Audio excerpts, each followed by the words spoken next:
Assalamualaikum warahmatullahi wabarakatuh. Hari ini saya nak kongsikan kepada anda bagaimanakah perjalanan manusia daripada alam dunia pergi ke alam barzah. Siapakah yang akan menarik roh manusia dan siapakah yang akan bawa roh manusia bila mana roh dan jasad sudah pun terpisah. Dan apakah yang berlaku kepada roh yang baik dan apa yang berlaku kepada roh yang jahat. Itu yang saya akan kongsikan kepada anda pada hari ini. Okay, jom. Jadi pernah satu hari berlaku kepada Imam Hasan Al-Basri. Yang mana satu hari Imam Hasan Al-Basri dalam satu perjalanan. Bila mana dia melalui satu perjalanan and then kemudian dia mendapati ada satu kampung, ada satu rumah yang kebanyakan dalam kalangan mereka sedang menangis. Bila mana dalam keadaan macam tu, maka Imam Hasan Al-Basri terus pergi jumpa mereka dan tanya kepada mereka, apa yang menyebabkan kalian ni menangis? Dan orang setempat tu jawab, kerana ada kematian dalam keluarga mereka. Dan kata Imam Hasan Al-Basri, subhanallah, sepatutnya mereka inilah yang menangis mengenangkan nasib mereka. Menangis mengenangkan nasib mereka, bagaimanakah nasib mereka, kerana ahli keluarga mereka yang dah mati. Mereka telah pun melalui 3 perkara ni, yang mana 3 perkara ni sangat besar yang kita belum lagi lalui. Dan yang pertama daripada 3 tadi, kata Imam Hasan Al-Basri, yang pertama adalah setiap dari kita wajib melihat wajah Malikul Maut. Yang kedua, ahli keluarga mereka yang dah pun mati, mereka sudah pun merasai akan kesakitan mati. Dan yang ketiga, kedudukan ataupun bila mana mereka melihat wajah Malikul Maut, ketika itulah manusia sudah pun mengetahui ataupun sudah boleh agak adakah dia itu ahli syurga ataupun ahli neraka. Sebab itulah Nabi ketika mana Nabi solat, Nabi tak pernah tinggalkan doa ini. Ketika mana Nabi di tahiyat akhir, Nabi baca doa tahiyat akhir ataupun bacaan di tahiyat akhir, kemudian Nabi sambung dengan satu doa, Allahumma inni a'udzubika min azabil qabr wa min azabin nar. Nabi sambung lagi, wa min fitnatil mahya wal mamat wa min fitnatil masihid dajjal. Itu yang doa Nabi yang Nabi tak pernah tinggal. Sebab itulah bila mana setiap orang dalam kalangan kita wajib akan didatangi oleh Malikul Maut. Setiap orang dalam kalangan kita yang bernyawa, tak kisahlah dia tu manusia, kencing ke, haiwan dan sebagainya, terutama manusia, bila mana mereka ada nyawa, bila mana mereka ada roh, mereka lah akan didatangi oleh Malikul Maut dan kita akan melihat wajah Malikul Maut. Dan sebab itulah bila mana Malikul Maut datang kepada kita, ada 2 keadaan Malikul Maut. Dia akan menjemput orang beriman dan mereka akan merentap roh orang yang tidak beriman kepada Allah Subhanahu Wa Taala. Sebab itulah satu hari Nabi pernah duduk bersama dengan para sahabat yang dalam keadaan para sahabat tengah menggali kubur. Kerana pada masa tu ada kematian dalam kalangan para sahabat. Jadi bila mana para sahabat ada yang duduk menggali kubur, ada yang duduk tunggu Nabi. Sebab apa? Nabi tengah termenung pada masa tu. Nabi pegang satu ranting kayu, Nabi cocokkan dekat tanah. Sambil Nabi termenung senyap je. Para sahabat tak pernah mengganggu Nabi dalam keadaan Nabi demikian. Kerana para sahabat tahu, andai kata Nabi tengah termenung, mesti Nabi tengah menerima wahyu ataupun Nabi tengah fikirkan sesuatu. Dan ketika itu para sahabat tidak mengganggu Nabi. Maka Nabi termenung dan tak lama kemudian Nabi mendongak kepala ke atas sambil Nabi bagi tahu kepada para sahabat, wahai para sahabat, berdoalah kalian kepada Allah supaya dilindungi daripada azab kubur Allah Subhanahu Wa Taala. 3 kali Nabi pesan. 3 kali Nabi bagi tahu macam tu supaya doalah kepada Allah supaya lindung kalian daripada azab kubur Allah Subhanahu Wa Taala. 3 kali Nabi ucap demikian. Apa makna dia? Makna dia Allah telah menunjukkan kepada Nabi bagaimanakah periknya azab kubur Allah Subhanahu Wa Taala. Sebab itulah Nabi menceritakan bila mana Allah memerintahkan Malikul Maut untuk pergi tarik nyawa si fulan bin si fulan. Ketika itulah Malikul Maut baru je tahu yang si fulan bin si fulan akan mati. Malikul Maut akan tahu bila orang mati pada hari yang diberitahu oleh Allah Subhanahu Wa Taala. Maka bila mana Allah memerintahkan Malikul Maut, wahai Malikul Maut, pergi jemput orang itu, pergi tarik roh orang itu. Maka ketika itulah Malikul Maut akan turun ke bumi. Dan kata Nabi SAW, Malikul Maut bila mana dia turun ke bumi untuk tarik nyawa si fulan bin si fulan, dia akan turun dengan 2 tim, 2 pasukan. Pasukan pertama adalah pasukan Malaikat Rahmat, yang mana pasukan Malaikat Rahmat akan ikut Malikul Maut untuk tarik, untuk jemput roh yang orang beriman kepada Allah Subhanahu Wa Taala. Dan pasukan kedua Malikul Maut adalah pasukan Malaikat Azab, yang mana Malaikat Azab ni akan ikut Malikul Maut bila mana Malikul Maut nak turun ke bumi dan nak rentap roh orang yang tidak beriman kepada Allah Subhanahu Wa Taala. Andai kata pada hari itu roh yang akan dijemput oleh Malikul Maut adalah orang beriman kepada Allah Subhanahu Wa Taala, dan kata Nabi, rupa paras Malikul Maut sangat berseri-seri pada masa tu. kerana nak menjemput roh yang beriman kepada Allah Subhanahu wa taala. 2-3 detik sebelum kematian seseorang, Allah akan memperlihatkan kepada mereka bagaimanakah wajah Malikul Maut, dan ketika itulah manusia boleh mengagak adakah dia orang beriman ataupun tidak beriman kepada Allah, adakah dia ahli syurga dan ataupun dia ahli neraka Allah Subhanahu wa taala. Dan andai kata roh yang tadi orang beriman kepada Allah, maka ketika itulah Malikul Maut akan turun bersama dengan malaikat-malaikat rahmat untuk menjemput roh yang baik. Dan bila mana Malikul Maut sampai dekat manusia, dekat si fulan bin si fulan, Malikul Maut akan pergi ke atas kepala, untuk tarik roh orang beriman kepada Allah Subhanahu wa taala. Dan malaikat rahmat bila mana mereka turun bersama dengan Malikul Maut, mereka akan turun bawa kain kafan dan wangi-wangian daripada syurga Allah Subhanahu wa taala.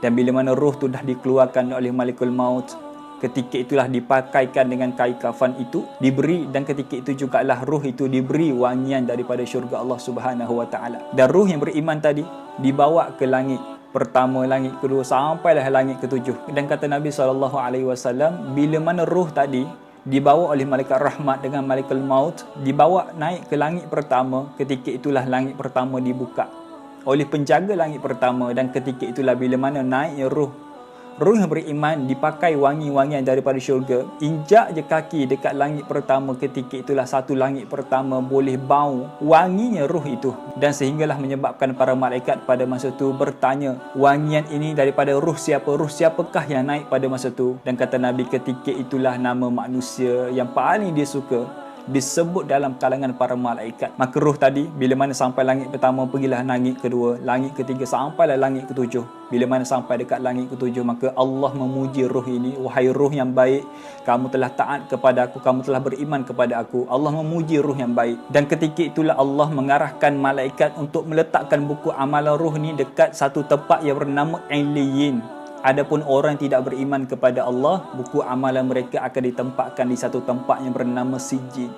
Dan ketika itulah bila mana sudah ditempatkan buku amalan roh yang baik tadi, maka dikembalikan dekat bumi roh tadi, diturunkan daripada langit ke-7, 6, 5, 4 sampai langit ke-1 dan sampai ke bumi. Lalu bila mana sampai ke bumi, jenazahnya sudah pun dibawa oleh ahli keluarganya daripada rumah, telah pun disemayangkan, telah pun dimandikan, telah pun dikafankan, kemudian nak ditanam. Ketika itulah roh dimasukkan balik ke dalam jasadnya bila mana sudah pun dikebumikan. Dan ketika itulah kata Nabi SAW, bila mana ahli keluarganya sudah meninggalkan, roh tadi boleh mendengar tapak kaki ahli keluarga mereka yang terakhir meninggalkan kuburnya. Dan bila mana sudah meninggalkan, sebelum datangnya malaikat Munkar dan Nakir, kata Nabi, akan ada satu cahaya yang datang kepada orang beriman kepada Allah. Cahaya itulah, kata Nabi, cahaya itulah adalah amalan mereka bila mana mereka berada dekat dunia. Cahaya itulah adalah amalan mereka yang akan meneman mereka sampai ke hari kiamat, yang akan meneman mereka dalam kubur. Dan cahaya itu pergi dekat kita, dan cahaya amalan tadi akan memberi peringatan kepada kita, wahai si fulan bin si fulan, sesungguhnya aku adalah amalan kamu. Bila mana kamu dekat dunia, kamu banyak melakukan amal ibadah, maka akulah amalan dia. Dan sungguh sekejap lagi akan datang 2 orang malaikat, dan kamu jangan takut dengan mereka, kerana mereka datang kepada kamu untuk tanyakan soalan kepada kamu, man rabbuka, man nabiyyuka, man dinuka, sampai habis. Kamu jawab sahaja soalan daripada mereka, insya-Allah kamu akan selamat daripada mereka. Cahaya tadi ataupun amalan tadi akan meneman kita sampai ke hari kiamat. Dan ketika itulah, kata Nabi, bila mana dah sampai cahaya kepada manusia, datanglah 2 orang malaikat Munkar dan Nakir dan tanyakan soalan kepada mereka yang beriman kepada Allah. Dan kata Nabi, hanya sekali sahaja soalan ditanya, maka terjawab kesemuanya, maka hiduplah selama-lamanya jenazah tadi ataupun roh tadi di alam barzah. Dan mereka boleh bertemu dengan roh-roh yang lama kerana mereka berada di alam barzah. Cuma Nabi tak bagi tahu dekat mana sebenarnya alam barzah. Tapi dekat alam barzah nanti ni, bila mana orang beriman akan dikumpulkan satu tempat, yang mana mereka boleh jumpa orang yang dah lama masuk ke alam barzah. Andai kata ahli keluarga mereka kesemuanya orang beriman kepada Allah, andai kata ahli keluarga mereka yang dah lama meninggal kesemuanya beriman kepada Allah, maka mereka boleh bertemu dalam alam barzah nanti ni. Lalu bila mana ditanyakan oleh orang yang baru kepada orang yang lama, adakah kamu melihat sekian, adakah kamu melihat sekian ahli keluarga aku, kerana ahli keluarga aku sudah lama meninggal, kerana aku cari di satu alam barzah tidak aku dapati mereka. Dan ketika itulah orang lama yang duduk di alam barzah, ruh di alam barzah akan kata, wahai saudara, sungguh ahli keluarga kamu yang kamu cari di alam barzah tak jumpa-jumpa. Sungguh nasib tidak sama baik dengan kita. Sungguh nasib dia tak baik sama macam kita kerana dia ditempatkan satu tempat yang lain oleh Allah Subhanahu Wa Taala, iaitu tempat perkumpulan roh yang tidak beriman kepada Allah Subhanahu Wa Taala. Lalu apa yang berlaku kepada roh yang jahat pula? Jadi bila mana Allah kata kepada Malakul Maut, wahai Malakul Maut, pergi ambil roh mereka, pergi ambil roh si fulan bin si fulan, maka ketika itulah Malakul Maut akan turun bersama dengan Malaikat Azab, yang mana Malaikat Azab akan bawa satu kain kafan dan satu wangian yang sangat busuk daripada neraka Allah Subhanahu Wa Taala. Dan ketika mana sampai dekat bumi malaikat maut, dan bila mana sampai dekat si fulan bin si fulan, ketika itulah Allah akan memperlihatkan manusia akan wajah Malakul Maut. Andai kata yang melihat itu adalah orang tidak beriman kepada Allah, maka mereka akan melihat wajah Malakul Maut dengan sangat bengis, dengan sangat garang, yang menyebabkan roh yang tidak mau keluar daripada jasad dia. Sakit takutnya melihat wajah Malakul Maut menyebabkan ruh tadi tak mau keluar daripada jasad tu, yang menyebabkan Malakul Maut terpaksa rentap ruh tadi keluar. Dan bila mana ruh tadi dah pun keluar, ketika itulah dipakaikan satu kain dan diberi wangi yang sangat busuk daripada neraka Allah Subhanahu Wa Taala. Kemudian dibawa ke langit, dibawa ke langit juga. Lalu bila mana sampai dekat langit pertama, marah malaikat penjaga langit pertama kepada ruh yang jahat tadi. Kamu tak layak berada dekat sini.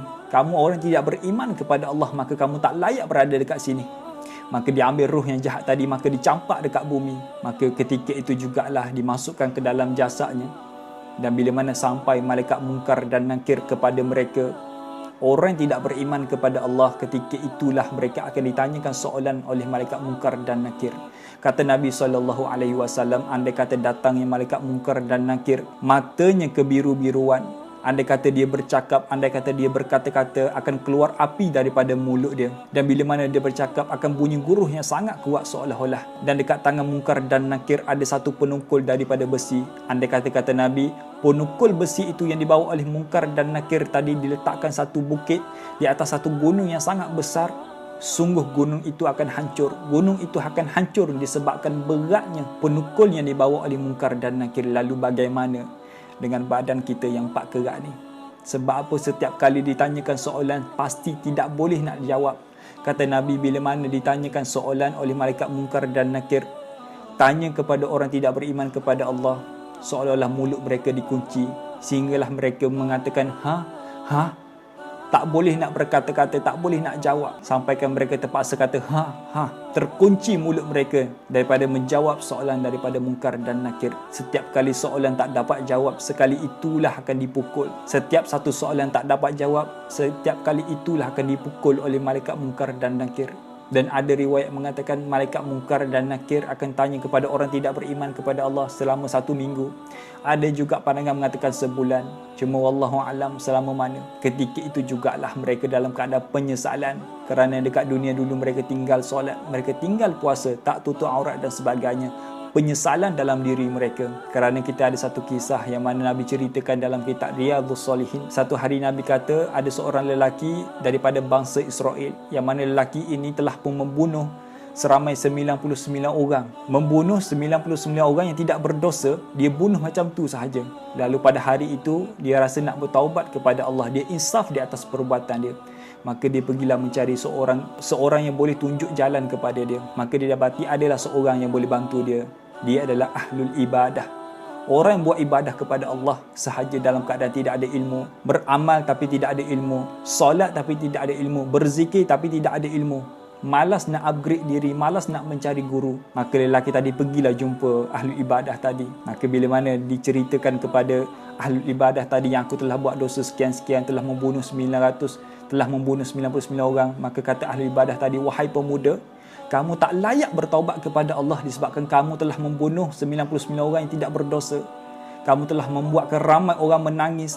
Kamu telah membuatkan ramai orang kesedihan di atas kematian ahli keluarga mereka disebabkan kamu telah membunuh seramai 99 orang. Maka hari ini kamu tak layak bertaubat kepada Allah. Ketika itu jugalah pemuda tadi marah dengan ahli ibadah tadi, menyebabkan pemuda tadi bunuh ahli ibadah tadi. Maka pemuda tadi pergilah cari guru yang lain, dan dia dapati ada seorang lagi guru yang boleh bantu dia. Maka bila mana sampai dekat guru tadi adalah guru yang alim, guru yang soleh. Ceritakan kepada guru tadi, wahai guru, sekian-sekian aku telah buat dosa dan aku telah membunuh seramai 100 orang.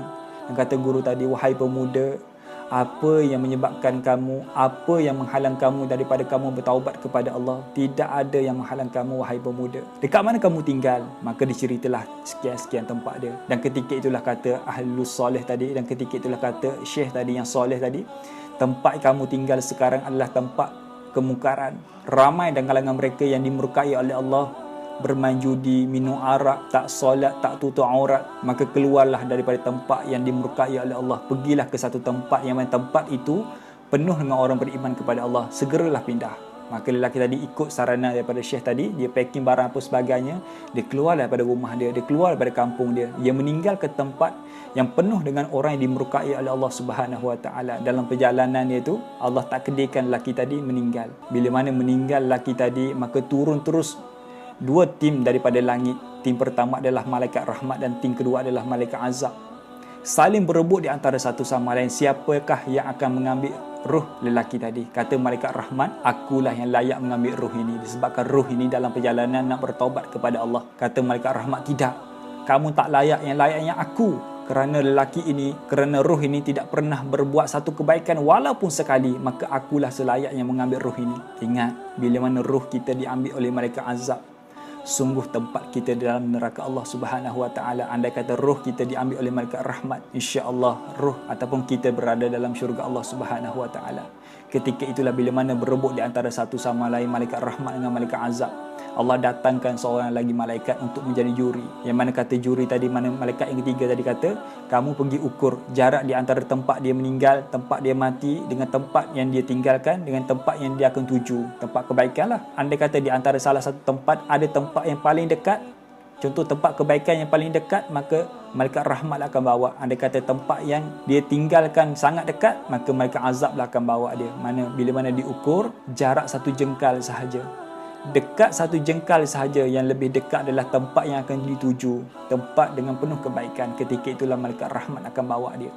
Jadi itu di antara kisah kita pada hari ini berkaitan dengan bagaimana manusia daripada alam dunia pergi ke alam ruh. Bagaimana persiapan manusia daripada alam dunia pergi ke alam ruh. Jadi moga dengan perkongsian saya pada hari ini memberi manfaat kepada anda dan anda boleh belajar sesuatu. Dan andai kata anda belajar sesuatu daripada video saya pada kali ini, anda kongsikan kepada orang lain, biar orang lain boleh belajar sama, orang lain pun boleh tahu sama berkaitan dengan alam barzakh. Itu saja daripada saya. Kita jumpa lagi. Assalamualaikum warahmatullahi wabarakatuh.